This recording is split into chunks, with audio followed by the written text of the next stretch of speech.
안에서 베드로는 평생을 고기를 잡으면서 살았어요. 근데 어느 날 목수인 분이 오셔서 배를 좀 더 깊은 물에 데려가서 그물을 내리라고 합니다. 평생 어부로 살아오면서 밤새껏 잡았는데 한 마리도 못 잡았는데 목수가 와서 배를 조금 더 깊은 데 가서 그물을 내리라고 합니다. 그 말에 순종해서 이걸 내리게 되자 어마어마한 고기가 잡혔어요. 그때 베드로가 본 건 바로 하나님의 이 위엄이었어요. 바로 예수 그리스도 안에서 나타나는 하나님의 디바인 파워들을 본 거예요. 그러자 베드로는 금방 예배하는 자리로 바뀌어버려요.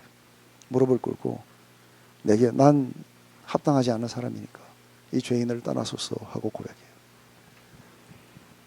이사야서 6장에 가면은 아주 하나님의 그 글로리가 성전 안에 가득 차게 돼요. 그걸 이사야가 봤어요. 우시야 왕이 죽던 해에 자기가 본 것은 바로 이 영광과 위엄에 가득 찬 그분을 봤어요. 그러자 제일 먼저 나온 말이 뭐예요? 화로다 나요. 입술이 부정한 백성 가운데서 만군의 여호와를 내가 뵙습니다. 그게 바로 이렇게 우리가 이게 아는 거예요. 이렇게 알고 우리가 경험하고 이렇게 되자 전부 다 모든 인간들은 다 어떻게 돼요? 다 낮아져 버려요. 자신의 무가치함들을 인정하기 시작하고 바로 그런 관계 속에서 오래 있다 보면 자신도 모르게 그런 영광의 모습들로 화해 간다고 이야기합니다.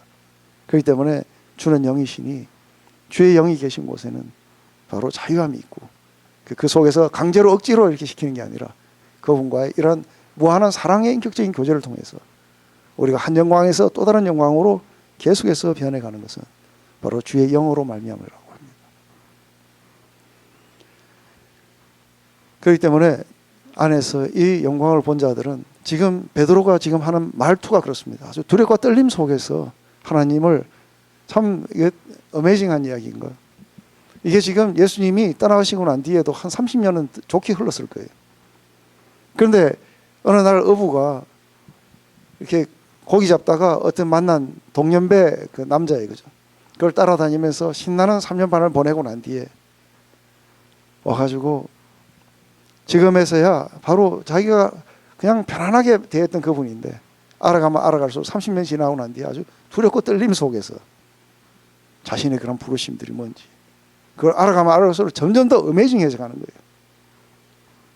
그러니까 오히려 옛날에는 안 그랬던 사람이 가면 갈수록 더 그래 지금 가고 있는 걸 보는 거예요. 마지막에 그러면서 우리 주 예수 그리스도를 아는 지식에서 자라가라고. 그래서 하나님의 이 덕이라는 것은 아까도 말했지만 우리가 그 성품을 말하는 거예요. 그렇기 때문에 예수 그리스도의 십자가의 죽으심과 바로 부활하심을 통해서 이 영광은 드러났어요. 그리고 이분의 그런 아름다운 성품도 드러났어요. 그래서 이것을 통해서 단지 생명과 경건에 필요한 것을 받을 뿐 아니라 그분의 성품에도 참여하는 것을 가능하도록 해주셨다는 거예요. 이런 참여는 그리스도와의 연합과 내주하시는 성령의 능력을 통해서 죄를 저항하는 새로운 능력들을 우리가 받게 된다는 거죠. 이렇게 된 하나님의 영광과 덕을 알므로써 안에 하나님을 기쁘시게 한 그런 모든 것들을 우리가 다 받았기 때문에 이제는 하나님이 자신의 그러한 본성에도 참여할 수 있도록 우리를 인도해 주셨다는 거예요. 그렇기 때문에 너희는 더욱 힘써서 너희 믿음의 덕을, 덕의 지식을, 지식의 절제를, 절제의 인내를, 인내의 경건을, 경건의 형제 우애를, 형제 우애의 사랑을 공급하라. 그렇기 때문에 우리가 안에서 바로 그러한 어떤 관계 속에서 우리는 깨어났고 그리고 그분의 영광과 위엄을 우리가 보고 그분과 이렇게 교제를 나눠가면서 안에서 하나님을 기쁘시게 하는 그러한 모든 그 내용들만 받은 게 아니라 이제는 하나님의 그런 성품에 참여할 수 있도록 이 교제를 통해서 이끌었기 때문에 이게 우리의 목적인 걸 안다면 우리들은 더욱더 힘써갖고 우리가 가진 그 믿음에 계속해서 우리도 그분의 아름다운 성품을 반영할 수 있도록 하고 또 그 성품에 우리는 올바른 지식들을 계속해서 더해가게 되고 이 지식은 우리로 하여금 우리 마음대로 사는 게 아니라 우리가 스스로 절제하게 되고 이 절제는 우리 안에 인내를 또 인내는 계속해서 이렇게 그 아주 일정하게 우리가 계속해서 쭉 나가는 거죠. 그죠? 인내라는 건 그 안에 하나님을 기쁘시게 하는 예배의 삶을 그리고 그보다 더 한 것은 거기에 형제들을 사랑하는 것. 그리고 마침내 하나님의 사랑이 우리 안에서 온전하게 드러날 수 있도록 그렇게 하라고 이야기하죠. 그렇기 때문에 베드로는 지금 좋은 설교자들처럼 진리에 근거해서 어떤 행동을 취하라고 지금 동기부여를 하고 있는 거예요. 이렇게 지금 노력한다는 건 뭘 의미하느냐 하면은 바로 이게 참 이게 재밌는 게 뭐냐면요. 우리가 이런 것들을 안 한 채 그냥 모든 것들이 그냥 하나님의 은혜니까 그냥 우리는 아무것도 할 필요가 없다 하고 이렇게 살아가면은 한참 지나면은 뭐가 흔들려요? 이게 우리가 부르심을 받은 거 맞나? 그죠? 하나님이 날 구원하신 게 맞는가 하는 이 생각이 흔들리게 돼요. 이게 그러니까 말로 하면은 굉장히 서로 상충되는 것처럼 보이지만 실제적으로 우리가 은혜를 믿기 때문에 우리는 아무것도 안 한다 하고 하면은 갈수록 이 사람 안에는 그 은혜에 대한 개념들이 흔들려 버려요. 그런데 하나님이 우리를 이렇게 부르셨다는 것을 갖다가 알고 그렇게 해 나갈수록 점점 더 그 안에 발견한 게 뭐예요? 확실하게 부르셨다는 거예요. 그리고 하나님이 나를 택하셨다는 것에 대한 아주 굳건한 이런 확신이 생겨서 계속해서 그리로 더 나가게 돼 있는 거예요. 그렇기 때문에 이러한 노력을 통해 갖고 자신의 부르심과 택하심을 굳건하게 하라고 하는 것이죠. 그래서 영적 성장이라는 것은 필수 과목이 아니라 선택 과목이 아니라 필수 과목이에요. 안 그러면은 한때 막 뜨거웠던 사람도 얼마 안 가면은 막 흔들려 가지고 자기가 구원을 받은 거 맞는지 안 맞는지. 근데 하나님의 목적을 이해하고 이거는 달라요. 하나님이 우리를 부르셨다는 것에 대한 확신도 없고 하나님이 우리를 은혜와 사랑과 그분의 영광과 덕을 통해서 우리를 갖다 구원하셨다는 사실, 또 우리를 그분의 영광을 갖다가 우리를 통해서 드러내기 위해서 우리를 구원하셨다는 사실에 대한 믿음이 없이 그냥 이것만 하면 어떻게 돼요? 그냥 이것만 하면은 안에서 훌륭한 선임이 되는 거예요. 그건 아니에요. 이거는 먼저 우리가 그것에 대한 지식을 받고 그러한 교제에 초청을 대고 그 속에 있는 자들이 계속해서 하나님이 부르신 목적이 그거기 때문에 우리는 그 목적을 따라간다는 이 우리들의 반응이 갈수록 이러한 것들을 연습하게 될 거라는 거예요. 연습하면 할수록 점점 더 우리에게 오는 건 그분이 우리를 더 부르셨다는 것, 그리고 나를 택하셨다는 것에 대한 더 확신이 생기니까 더 하게 돼 있어요. 그래서 막 주고받으면서 이게 안에서 점점 더 상승돼 나갈 거라는 거죠. 이런 것이 너에게 있어 흡족한 적 너희로 우리 주 예수 그리스도를 알게 게으르지 않고 열매 없는 자 되지 않게 하려니와. 이런 것이 열매 없는 자는 소경이라 원시치 못하고 그의 옛 죄를 깨끗하심을 잊었느니라. 안에서 예수님이 요한복음 15장에 그렇게 말씀하세요. 내 아버지는 농부고 나는 포도나무고 너희는 가지라고. 그래서 열매 맺는 가지들. 하나님이 이사야서도 그래요. 내가 아주 극상품의 그런 포도나무를 가져다가 심었는데 이 들포도가 맺혔다고 하는 이야기를. 하나님 우리를 택하셨다는 것은 뭘로 택하셨냐 하면은 바로 많은 사람들이 우리가 예정론이니 뭐니 이런 이야기를 할 때 예정론이라고 할 때는 뭐 그게 불합리하다 어쩌다고 하지만 그 예정한 건 뭘로 예정하셨냐면 우리 모두가 다 예수 그리스도의 모습으로 바뀔 수 있도록 예정하셨다는 거예요. 그렇기 때문에 하나님이 나를 그렇게 예정하신가를 맞는가 안 맞는가를 뭘로 보면 또 아는 거예요. 내가 날마다 이런 것들을 프랙티스해서 그리스도의 모습으로 날마다 조금씩 변해가는 건가 하는 이러한 것들이 또한 증거가 돼갖고 자기에게 더 큰 확신을 주겠죠. 근데 반대로 하면 안 돼요. 내 안에 이러한 것들이 있으니까 나는 구원을 받았다 해갖고 아직도 이 구원에 흔들리는 사람이 이야기하는 거하고는 달라요. 이게 굉장히 미묘한 차이가 있죠. 우리 쪽에서 먼저 시작하면 안 돼요. 그렇게 되면은 이 복음에서 멀어지게 돼요. 그래서 한때 그 청교도들이 안에서 이걸 가지고 시험하다가 나중에 리더들도 전부 구원이 다 흔들려갖고 혼난 적이 있어요. 안에서 계속해서 이런 것들은 구원의 표다 이렇게 보는 거예요. 그게 아니라 하나님이 우리를 구원하셨기 때문에 이런 것들이 나타난다 이렇게 해야 되는데, 거꾸로 이렇게 하기 때문에 구원을 받는다고 한다면 이제 율법의 의로 구원을 받는 거예요. 그렇게 되면 큰일 나요. 그게 아니라 하나님이 우리를 사랑하셨고 구원하셨기 때문에 이런 것들이 내 삶 속에 증거되어 나타난다는 거예요. 이런 것들이 너희들에게 있어갖고 협족한즉 너희로 우리 주 예수 그리스도를 알게 게으르지 않고 열매 없는 자처럼 그렇게 살지 않도록 아버지께서 날마다 그 가지치기를 하셔갖고 많은 열매를 맺어서 하나님이 영광을 받으시려고 한다는 거죠. 이런 것이 없는 자는 소경이라 원시치 못하고 그의 외죄를 깨끗하심을 잊었느니라. 이게 소경이고 또 원시치 못하다 그래요. 그죠? 이런 것들이 자신 삶에 나타나지 않는 것은 왜 안 나타나는가 하는 거예요.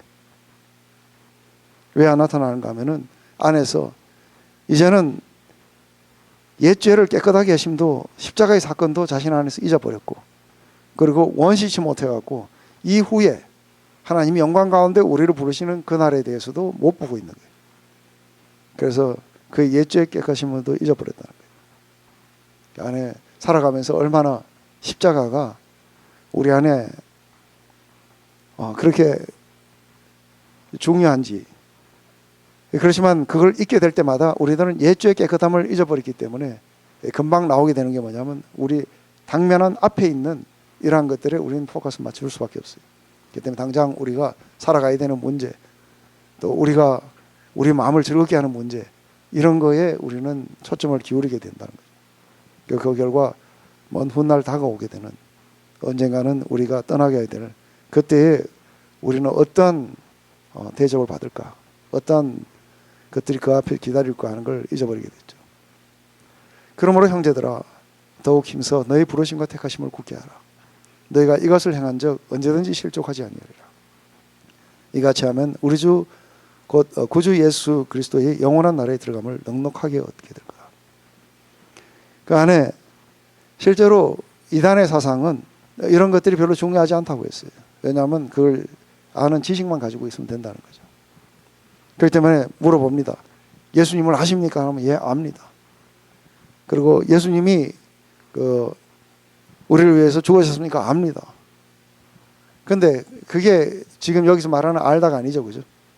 근데 안다고 다 고백하고는 실제로는 안 믿어요.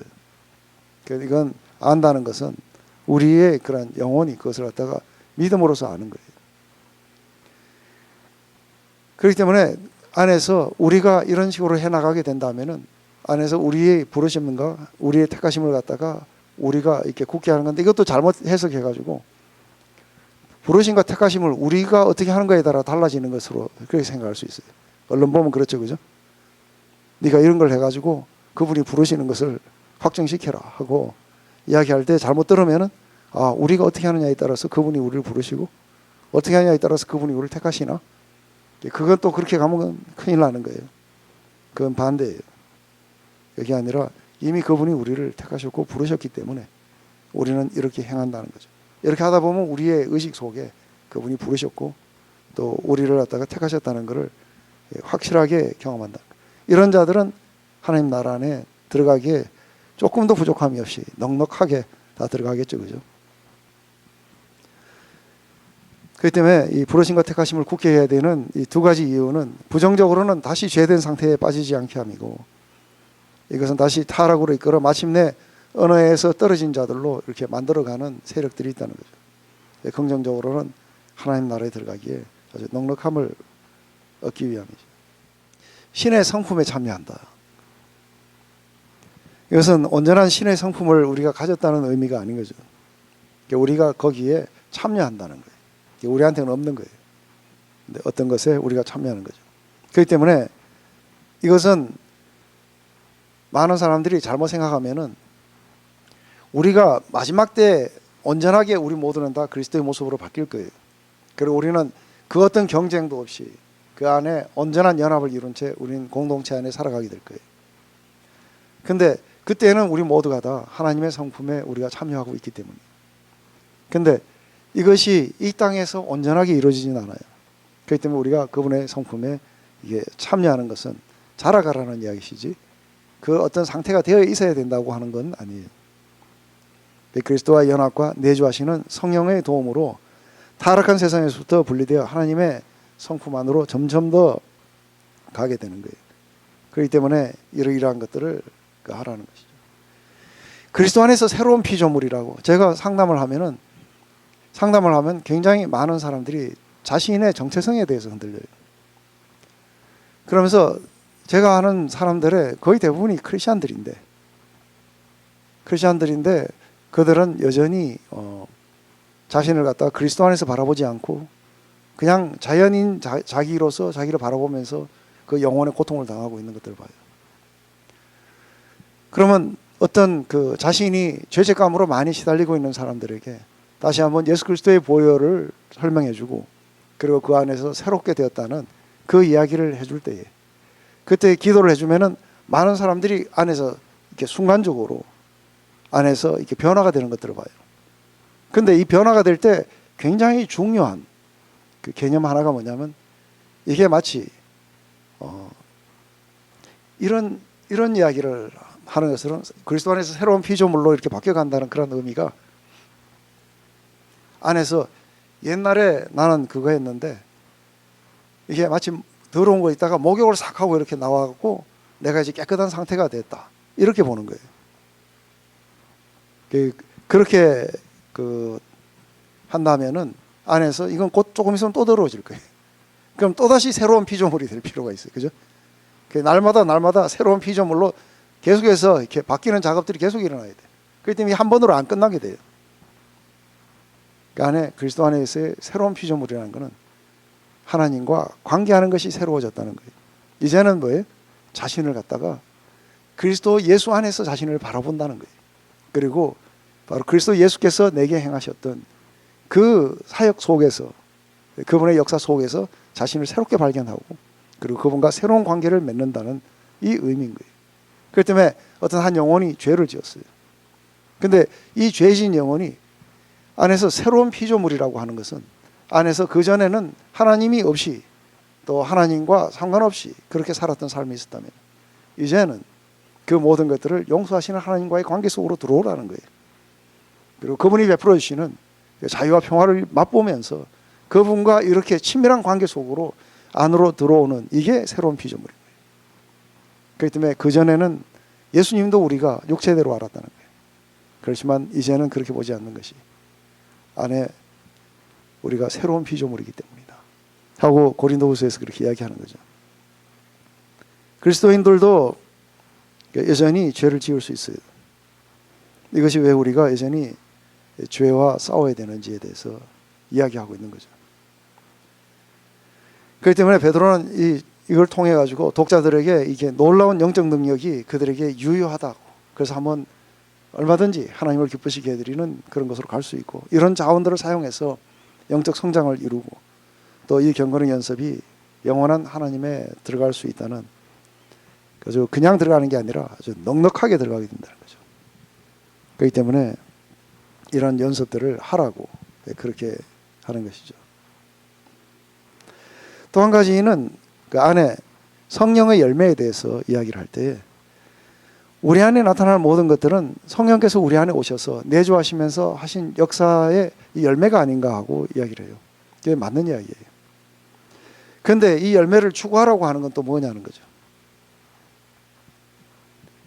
이 안에 하나님이 그러니까 우리 성령을 보내셔서 우리 안에서 역사하셔서 여러 모든 그 9가지의 그런 열매들을 갖다가 프로듀스하는데 거기에 그럼 가만히 있으면 될 거 아니냐. 근데 왜 우리가 그걸 또 추구해야 되느냐 했을 때 이게 안에서 많은 사람들이 이야기하듯이 이러한 것들이 인격적인 관계 안에서 일어난다는 것을 잘 이해하지 못하는 거예요. 인격적인 관계라는 것은 안에서 제가 만약에 내가 우리 아들에게 공부를 할 수 있는 그런 모든 여건과 필요한 것들을 모두 다 사주고 그리고 모든 것들을 할 수 있도록 모든 것들을 다 해줬어요. 인카리지도 하고 뭐 다 해줬는데 지가 안 하면 끝이에요. 맞아요? 그렇기 때문에 안에서 이건 인격적인 관계가 안 맺어지면은 이걸 가지고 실제로 아버지의 뜻을 이해하고 그것이 아주 베스트의 뜻이라는 걸 알고 거기에 기쁘게 할 수 있도록 어떤 관계가 한번 새로워지게 됐어요. 그러자 이 아들은 아버지가 원하는 것을 추구하게 돼 있어요. 맞습니까? 그렇기 때문에 이런 사랑을 받은 너희들은 이러한 것들을 추구해야 되는 것이다 하고 이야기하는 거예요. 그럼으로써 안에서 실제로 아버지의 역사와 우리 안에서 역사하시는 그 역사를 따라서 우리도 베스트를 다하는 거예요. 그렇기 때문에 안에서 이 두 가지가 모순되는 게 아니라 그분이 우리 안에서 내주셔서 만드시고 우리도 그것을 구해야 된다. 그렇기 때문에 자기 백성과 맺으신 새 언약의 능력을 주시는 하나님의 임재이신 성령의 내주하심, 그리고 예수 그리스도를 주라고 고백하는 모든 이들에게 주시는 하나님의 선물인 이 성령께서 또 믿는 모든 자들이 예레미야 예언인 그 마음에 그분의 법을 새긴다는 것, 이런 모든 것들을 실제로 우리는 실감하게 돼 있어요. 이것은 우리가 하나님께 순종하는 것이며 하나님께서 그 순종을 우리의 마음에 만들어 가세요. 그러면 우리는 그 순종하는 마음으로 그 일을 하게 돼 있어요. 이게 둘 다가 서로 모순되는 것 같지만 이게 인격적인 관계 안에서는 서로 통합되어 있는 거죠.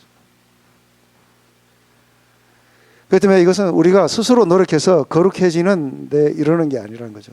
그렇지만 하나님은 우리가 인격적으로 하나님 뜻에 반응해서 협조하기를 바라시기 때문에 우리가 성령을 쫓아 살아가라고 이야기하죠. 그래서 우리의 거룩이라는 건 기계적인 것이 아니라 인격적인 관계 안에서 맺어지기에 하나님의 뜻인 우리의 뜻이 되도록 스스로 노력하는 것과 같게 이렇게 드릴 거라는 것이죠. 우리 더 나가려 하니까 시간도 다 된데다 목도 하니까 오늘은 여기에서 다시 한번 우리가 간단하게 그 마무리를 해본다면은 안에 이게 지금 서두에 해당되지만 굉장히 중요한 이야기들을 하고 있어요. 그 안에 하나님은 바로 우리가 하나님을 기쁘시게 할 수 있고 또 하나님의 뜻을 따라갈 수 있도록 또 순종하는 마음을 가질 수 있도록 하나님은 그분의 성령을 보내셔서 우리 마음 안에 새로운 영을 주시고 새 마음을 부어주셔서 그것을 할 수 있도록 해주셨다는 거예요. 그렇기 때문에 그것은 바로 그분을 그렇게 전에는 예수를 몰랐어요. 그렇지만 이제 그분을 아주 친밀하게 그렇게 알아가면서 점차적으로 우리 안에서 그런 것들이 나타나도록 하나님은 모든 것들을 다 베풀어 주셨다는 거예요. 그렇기 때문에 이제 너희들도 바로 그것을 이해하고 너희들의 모든 최선을 갖다가 바로 그것을 이루기 위해서 베스트를 다하게 된다면, 그렇다면 아마 하나님 나라에 넉넉하게 들어갈 거다. 만약에 이런 것들이 없다면 예수님이 너희 죄를 위해서 죽으셨다는 사실도 잊어버리고, 그리고 또 다른 부분은 안에서 사실은 이 뒷부분이 그거예요. 이 뒷부분이 먼 훗날 너희들에게 다가오는 그러한 어떤 일들이 있을 거라는 거예요. 그러니까 하나님이 나를 곧 이제 그리로 오라고 하신다. 그렇듯이 언젠간 너희들도 다 죽게 될 거다. 그 뒤에 하나님이 다시 오시는 그날 너희들에게 칭찬과 영광과 존귀가 있을 것이라고 하는 거죠. 그렇기 때문에 그걸 바라본다면, 또 과거에 우리를 사랑하셨던 걸 본다면, 또 미래에서 우리가 기다리고 있는 것들이 무엇인가를 본다면, 또 하나님이 우리를 그렇게 가능할 수 있도록 만들어 주셨다면, 그리고 그 아들과 함께 모든 것들을 은사로 주셨다면 그걸 활용해서 하나님을 기쁘시게 해드리는 그분의 목적대로 살아가는 너희들이 되라고 하는 그 부분이라고 봅니다. 기도하고 마칠게요. 하나님 아버지, 오늘 이 베드로후서를 통해서 하나님 우리를 지으신 목적과 또 하나님의 모습이 우리의 삶을 통해서 드러나게 하기 위해서 하나님 우리와 친히 교제를 나누시고 또 당신의 무한한 그러한 능력 가운데서 우리가 순종할 수 있도록 즐겨 따를 수 있도록 우리를 만들어 주시고, 그리고 계속해서 그 길을 가라고 베드로를 통해서 다시 한번 우리에게 상기해 주셔서 감사를 드립니다. 만약에 우리가 그렇게 살아가지 않으면 우리는 수많은 메시지들에 의해서 현혹을 당하고 그 속에서 우리의 죄된 욕망을 부추기는 그런 메시지를 들으면 우리가 쉽게 그리로 빠져들어가는 것을 봅니다. 이런 모든 것들로부터 우리를 지키고 또 교회를 지키고 하나님의 그런 목적 지킬 수 있도록 하나님 날마다 이 말씀이 우리 가운데 살아서 움직일 수 있도록 역사해 주시옵소서. 예수님의 이름으로 기도드립니다.